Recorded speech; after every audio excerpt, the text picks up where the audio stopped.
ये मुद्दा क्या है, गहन से समझाइए। जातिवादी कहा जाता है और पीसफुल क्या होता है उसका परिचय दे रहे हैं। आज टीना डाबी, रिया डाबी रिजर्वेशन की मलाई खा रहा है, चंद्रशेखर रावण रिजर्वेशन की मलाई खा रहा है कि नीला झंडा एक है। रिजर्वेशन सिर्फ चिराग पासवान को क्यों मिल रहा है? को मिलना चाहिए। मैं 5,000 साल से तुम पानी नहीं मैगस्तनीस करके ये मुद्दा क्या है, गहन से समझाइए। और जो किस प्रकार से हमारे देश में और हमारे समाज के साथ अन्याय हो रहा है सरकारों के द्वारा, अन्य वर्गों के द्वारा हमें शोषित और वर्गित कहा जाता है, जातिवादी कहा जाता है, उसके बारे में आपको क्या कहना है? देखिए, सबसे पहले मैं बताना चाहता हूं आपके चैनल के माध्यम से उन सारे दर्शकों को कि यहाँ हम जंतर मंतर पे आए हुए हैं और पीसफुल क्या होता है उसका परिचय दे रहे हैं। ना तो हमें किसी नेता का इस्तीफा चाहिए, ना हमें किसी की कब्र खोदनी है, ना हम किसी भी नेताओं को गाली गलौज करेंगे। मर्यादित तरीके से हम उन चीज़ों पर बात कर रहे हैं कि आखिर एजुकेशन रिफॉर्म, रिजर्वेशन रिफॉर्म क्यों नहीं हो रहा, रिजर्वेशन रिफॉर्म क्यों नहीं हो रहा, उसकी वजह क्या है। आज टीना डाबी, रिया डाबी रिजर्वेशन की मलाई खा रहा है, चंद्रशेखर रावण रिजर्वेशन की मलाई खा रहा है, आज गोपाल मीना उसके भाई शशांक मीना रिजर्वेशन की मलाई खा रहा है। ये सारे लोग जिनके पूर्वज लगातार से अधिकारी रहे हैं, जिनके पूर्वज सरकारी पद पे हैं, उनके घर रिजर्वेशन मिल रहा। और आज भी मतलब देखिए कि नीला झंडा एक है, उस नीला झंडे के ऊपर जितने व्यक्ति हैं उन सारे लोगों को रिजर्वेशन मिल रहा, और उसके अंदर उसको ढोने वाले और उसके नीचे रहने वाले लोगों को साइकिल भी नसीब नहीं है। आज चंद्रशेखर रावण BMW में USA में घूमता है, उनके पार्टी के झंडा उठाने वालों के पास साइकिल तक नहीं है, रोजी रोटी तक नहीं है खाने के लिए। समस्या यह है, आपको यहाँ भीड़ में सिर्फ ब्राह्मण नहीं दिख रहे, यहाँ सिर्फ ठाकुर नहीं दिख रहे, यहाँ OBC समुदाय के लोग भी आए हुए हैं, यहाँ दलित समुदाय के लोग भी आए हुए हैं। सब मिलकर के कहते हैं अगर हम दलित हैं, अगर हम शोषित वंचित हैं, तो रिजर्वेशन हमें क्यों नहीं मिल रहा? रिजर्वेशन सिर्फ जीतन राम मांझी को क्यों मिल रहा? रिजर्वेशन सिर्फ चिराग पासवान को क्यों मिल रहा? उनके पार्टी के लोगों को, उनके समर्थक लोगों को क्यों नहीं मिल रहा? ये सारे मैं कह ही रहा हूँ, मैं कह रहा हूँ सबको मिलनी चाहिए, मैं कह रहा हूँ सबको मिलनी चाहिए। ये भाई साहब, मैं क्या, अरे भैया सुन तो लो आप भैया, मैं तो जान नहीं, अरे भैया मैं तो भाई देखो, आरक्षण मैं कह रहा हूँ सारी जाति को मिलना चाहिए, लेकिन उनको मिलना चाहिए जो इस लायक हो। मैं खुद गुजर हूँ, मेरे को जरूरत नहीं है, लेकिन मेरे तबके में भी गरीब आदमी है, उनको दो, बाकी किसी को मत दो। भाई ठीक कह रहा हूँ गलत भाई? अरे आप बहुत अच्छी बात कर रहे हैं भाई जी, बहुत अच्छी बात कर रहे हैं, इनको मैं जानता भी हूँ, बहुत अच्छे से जानता हूँ। भाई साहब मजे लेने आए हैं मेरे पीछे, ठीक है। मैं कह रहा हूँ रिजर्वेशन रिफॉर्म की बात इसीलिए हो रही है कि मलाई वो खा रहे हैं जो सोने का जूता तक जो है वो कर सकते हैं। मैं थोड़ा सा क्लियर कर देना चाहता हूँ, अभी जो ये भैया इमोशनल में बोले हैं, ये कोई ऐसी बात नहीं, कोई किसी के मजे नहीं ले रहे हैं, और ये भैया जानते हैं, और भैया ये भी जानते हैं, हम इनको भी बात सबको रखना चाहिए, अपने हक की बात हर कोई बोल सकता है, लोकतांत्रिक देश है भैया, और हम भी स्वर्ण समाज से ही आते हैं, ऐसी बात नहीं है। आप भी हैं, आपको भी मैं जानता हूँ, भैया भी बोले हैं, ऐसी कोई बात नहीं, आप अपने हक की बात है, आप रिफॉर्म की बात की, अच्छा लग रहा है थोड़ा और आपको रिजर्वेशन पर यहाँ सारे लोग बोलेंगे, मैं अलग बताता हूँ कुछ। हाँ, आप सही से बता यहाँ पर लोगों के लिए हमें इतिहास को, खासकर दलित समाज के लोगों को इतिहास ऐसे पढ़ा दिया गया कि ब्राह्मण यूरेशिया से आए थे। ये बात सही, ब्राह्मण यूरेशिया से आए थे, तो अगर ब्राह्मण यूरेशिया से आए थे तो उन्होंने कब्जा कैसे कर लिया यहाँ पर? ये बात सही। और उसके बाद अगर वो 5,000 साल तक तुम्हें गुलाम रखा, तो फिर तुम कहते हो कि हम इतिहास याद दिलवा देंगे, तो फिर कौन सा इतिहास दिलवाओगे? 5,000 साल से तुम पानी नहीं पी पा रहे थे, ये कैसा प्रोपेगेंडा है? पानी नहीं पी रहे थे तो मूत पी रहे थे क्या? और अगर मूत नहीं पी रहे थे तो मैं पूछना चाहता हूँ कि पिछवाड़ा कैसे धो रहा था? कहीं बवासीर और एड्स की बीमारी वहीं से तो नहीं निकली है? तो समस्या इस बात की है कि ये समझ नहीं पा रहे हैं। आपको लगेगा कि वल्गर तरीके से मैं समझा रहा हूँ, नहीं, ये समझने का एक तरीका है, आदमी को लोग साफ वे में समझ सकता है ना, वो ऐसे कि चीजें गलत के। आज मैं कह रहा हूँ, आज क्या स्वर्ण समाज के अंदर गरीब शोषित लोग नहीं है क्या? तो यही बात तो अजीत भारती को आप जानते होंगे, अजीत भारती जो पत्रकार, वो भी बोले थे कि अगर हमने आपको 5,000 साल से पीने नहीं दिए तो आपके पास आपके कैक्टस थे, और उसका सबूत क्या? आपके पास कोई ऑथेंटिक सोर्स है? वही सोर्स मैं भी जानना चाह रहा हूँ, सोर्स आपके पास क्या है? कोई सबूत नहीं है। सोर्सेज जो है मैं बताता हूँ, आज से 5,000 साल नहीं जा रहा, 2,000 साल पहले मौर्यन एम्पायर के टाइम पे ग्रीक हिस्टोरियन आया था मैगस्थनीस करके, उसने एक बुक लिखी है इंडिका, बताया है चारों वर्णों के बारे में बताया है, एक भी जगह ये नहीं कहा कि चतुर्थ वर्ण के साथ गलत हो रहा है, ठीक है। गुप्ता एम्पायर के टाइम पे बहुत सारे मैन्युस्क्रिप्ट्स हैं, वहां पे भी ये वर्णन मिलता है, लेकिन एक भी जगह ऐसा कोई जिक्र नहीं है पानी नहीं दिया। तो हो गई है 1500 साल पे। अब मैं आता हूँ मुगलों के टाइम पे, ठीक है, बाबरनामा लिखा है, बाबरनामा में भी लिखा है कि चारों वर्ण में बटा है हिंदुइज्म, लेकिन कहीं ये नहीं लिखा है कि चतुर्थ के साथ पानी नहीं पीने दे रहा हूँ। ये बात तो शिवम भाई हाँ, अकबरनामा भी मैं पढ़ चुका हूँ, ठीक है।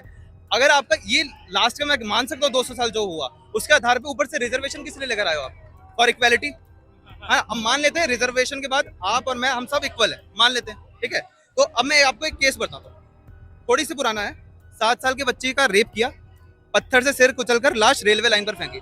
अब क्योंकि हम रिजर्वेशन के बाद बराबर है तो क्या होना चाहिए उसके साथ? आप बताइए भैया। हाँ, मतलब अब आप भी इक्वल है ना, मेरा तो अपना है। क्या होना चाहिए? मौत की सजा होनी चाहिए। हाई कोर्ट ने मौत की सजा उम्र कैद में बदल दी, कहा पिछड़ी जाति से सुधर सकता है। और ये किसके है? ऑथेंटिक न्यूज है, ओपी इंडिया 5 दिसंबर 2024 पब्लिक। इस टाइप की ये चीज, अब ये बताओ, हाई कोर्ट तो कोई सवर्ण समाज का नहीं है ना। कास्टिज्म आप इस आधार पे करते हो, इसलिए और ज्यादा बढ़ रहा, आपको दिखेगा वो बढ़ता हुआ।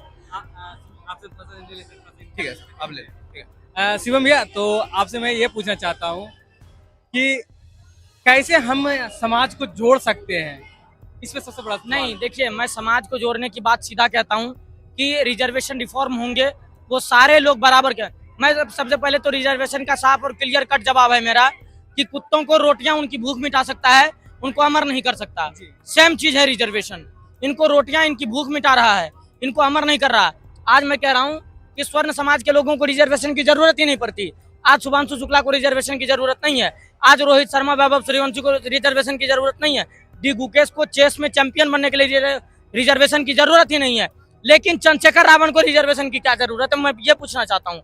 सवाल ये है कि आखिर दलित के नेता सिर्फ मलाई क्यों खा रहे हैं?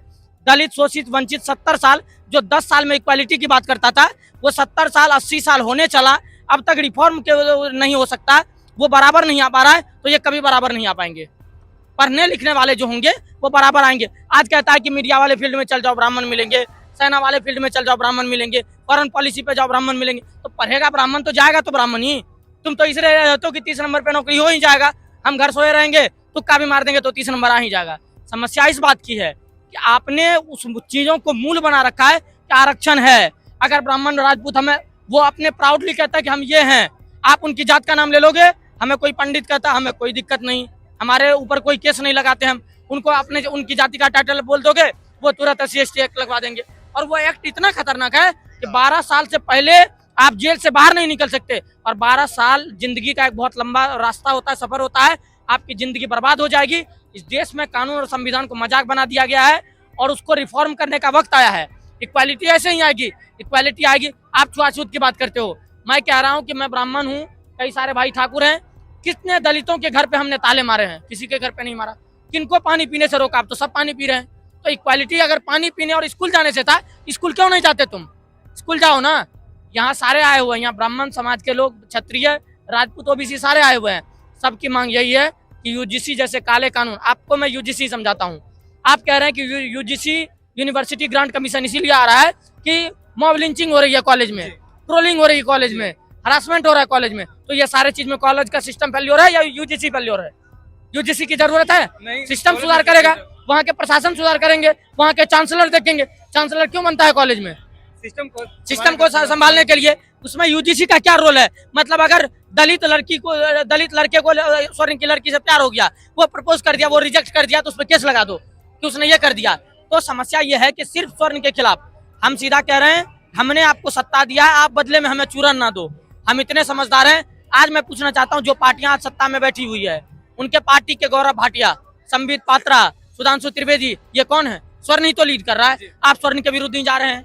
तो समस्या इस बात की है, आप रिफॉर्म क्यों नहीं कर रहे हैं? आज अमित शाह जी कहते हैं कि आरक्षण को कोई हाथ नहीं लगा सकता, आरक्षण को कोई आरक्षण की तरफ आंख उठा के नहीं देख सकता। आप खुद कहो कि आज आपके समुदाय के, बनिया समुदाय के लोगों को जनरल में कई सारे स्टेट में डाला गया है, कई सारे स्टेट में OBC में है। जिस राज्य में OBC में है, उसके बावजूद भी उनको जनरल में बता करके उनका EWS भी नहीं बनता, उनको रिजर्वेशन भी नहीं मिलता। इस पर रिफॉर्म की जरूरत है या नहीं है? समस्या यहाँ है। समस्या ये है, इनको उल्टा सीधा इतिहास पढ़ा करके अपने रैली में ला करके सिर्फ पॉलिटिकल लोगों ने इनके दिमाग पर कब्जा कर रखा है। मैं तो कह रहा हूँ, अब इक्वालिटी की बात करोगे तो ये कहेगा कि अपनी बेटी को हमारे घर ब्याह दो। इसका कोई सेंस है? मैं कह रहा हूँ, अगर मैं कह रहा हूँ कि आपको पढ़ लिख के डॉक्टर बनना है, तो आप कहोगे कि मैं पढ़ लिख के तभी डॉक्टर बनूंगा जब आप कहोगे कि मेरा बाप के नाम से तिवारी हटा दो, मिश्रा हटा दो। इसका कोई मतलब है? पढ़ना लिखना, पर्सनल लाइफ, प्रोफेशनल लाइफ दोनों अलग अलग चीजें हैं। बेटी और रोटी का कोई रिश्ता ही नहीं, इसका कोई मतलब ही नहीं है। ऐसा भी तो कह सकते हो आप अपनी बेटी दे दो, लेकिन देखिए ये धरा वीर भोग्य वसुंधरा हमारे में है ना, हमारी परिभाषा ही है कि कायर भोग्य दुख सदा, वीर भोग्य वसुंधरा। हम हमेशा यत्र नारीस्तु पुत्र रमन्ते तत्र देवता की बात करते हैं। इस देश में हमेशा नारी को देवी कहा जाता है। किसी की बहन बेटियों को खुलेआम कोई कहे कि हमें बहन बेटी दान में दे दो, हमें इसकी बहन बेटियों पर टिप्पणी करें, तो ये भारत का दुर्भाग्य है। ऐसे लोग इस भारत में पल रहे हैं। इन चीजों का विरोध होना चाहिए। और रिजर्वेशन रिफॉर्म की जरूरत इसीलिए है कि आज समाज के, स्वर्ण समाज के भी कई सारे लोग ऐसे हैं जो रिजर्वेशन के हकदार हैं, उनको रिजर्वेशन नहीं मिल रहा। दलित समुदाय के ऐसे लोग हैं जिनको थाने में, कोर्ट में ये कह के ठुकराया जाता है तुम्हारी औकात क्या है, तुमको क्या है रिजर्वेशन, तुम नहीं ले पाओगे, तुम्हारा पहचान नहीं है। चंद्रशेखर रावण के सारे रिलेटिव्स रिजर्वेशन का फायदा, टीना डाबी, रिया डाबी का सारे रिलेटिव्स रिजर्वेशन का फायदा, तो गोपाल मीना का सारे रिलेटिव्स रिजर्वेशन का फायदा, जीतन मांझी के सारे रिलेटिव्स रिजर्वेशन का फायदा, यहाँ तक कि पॉलिटिकल रिजर्वेशन भी ले रहा है ये। दामाद भी नेता, बेटा भी नेता, बहू भी नेता और सास भी नेता, और जो बाकी लोग हैं वो इनका झंडा ढोते रहे। तो जनता को बेवकूफ समझना बंद करिए, एजुकेशन रिफॉर्म पर बात करिए, रिजर्वेशन रिफॉर्म पर बात करिए। पढ़ेगा इंडिया तभी बढ़ेगा इंडिया, आरक्षण लेगा इंडिया तो बकचोदी करेगा इंडिया। ये कर ही रहा है, वही कर रहा है। शिवम भैया थोड़ा सा हम आपको रोक रहे हैं, तो इसलिए एक सवाल है। जैसे कि आपने बोला कि मुझे ब्राह्मण बोलता है तो मैं केस नहीं करता हूँ, वो अगर उसको हम बोले तो वो हमको केस करता है। तो उन लोगों ने उन कामों को सिर्फ काम नहीं समझा, उन कामों को नीचा समझा है। क्या काम कोई नहीं था, काम का कोई हमारे इसलिए शास्त्र या पुराणों में ये जो व्यवसाय है इसको रिजर्व किया गया था।